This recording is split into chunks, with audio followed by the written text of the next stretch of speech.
आखिर चाहता क्या है रूस? आखिर क्या है विवाद की असली जड़? नमस्कार, आप देख रहे हैं जनहित टाइम्स और मैं हूं आपके साथ प्रेरणा मिश्रा। जी हां, जैसा कि आप सभी जानते हैं कि रूस यूक्रेन की जंग लगातार जारी है। वहां पर चारों तरफ तबाही का मंजर है। 3 दिन तक लगातार टैंकों की गोलाबारी, क्रूज मिसाइलों और हवाई हमलों के बावजूद रूस यूक्रेन की राजधानी पर कब्जा नहीं कर सका है। अन्य शहरों में भी रूस को यूक्रेनी सेना के कड़े प्रतिरोध का सामना करना पड़ रहा है।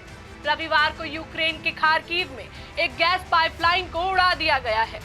इस जंग ने ऐसा मोड़ ले लिया है कि ये रुकने का नाम ही नहीं ले रही। ऐसे में आप सबके मन में ये आता होगा कि आखिर क्या है इस विवाद की असली जड़, जिस पर पूरी दुनिया की नजर है। चलिए जानते हैं। यूक्रेन की सीमा पश्चिम में यूरोप और पूर्व में रूस से जुड़ी है। 1991 तक यूक्रेन पूर्ववर्ती सोवियत संघ का हिस्सा था। रूस और यूक्रेन के बीच तनाव नवंबर 2013 में तब शुरू हुआ जब यूक्रेन के तत्कालीन राष्ट्रपति विक्टर यानुकोविच का कीव में विरोध हुआ, जबकि उन्हें रूस का समर्थन था। यानुकोविच को अमेरिका ब्रिटेन समर्थित प्रदर्शनकारियों के विरोध के कारण फरवरी 2014 में देश छोड़कर भागना पड़ा। इससे खफा होकर रूस ने दक्षिणी यूक्रेन के क्रीमिया पर कब्जा कर लिया। इसके बाद वहां के अलगाववादियों को समर्थन दिया। इन अलगाववादियों ने पूर्वी यूक्रेन के बड़े हिस्से पर कब्जा कर लिया। 2014 के बाद से रूस समर्थक अलगाववादी और यूक्रेन की सेना के बीच डोनबास प्रांत में संघर्ष चल रहा था। इससे पहले जब 1991 में यूक्रेन सोवियत संघ से अलग हुआ था, तब भी कई बार क्रीमिया को लेकर दोनों देशों में टकराव हुआ।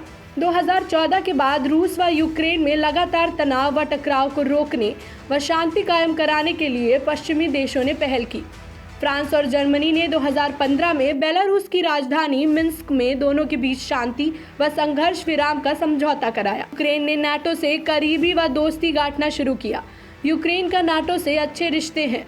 1949 में तत्कालीन सोवियत संघ से निपटने के लिए नाटो यानी उत्तर अटलांटिक संधि संगठन बनाया गया था।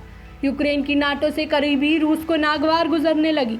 अमेरिका और ब्रिटेन समेत दुनिया के 30 देश नाटो के सदस्य हैं।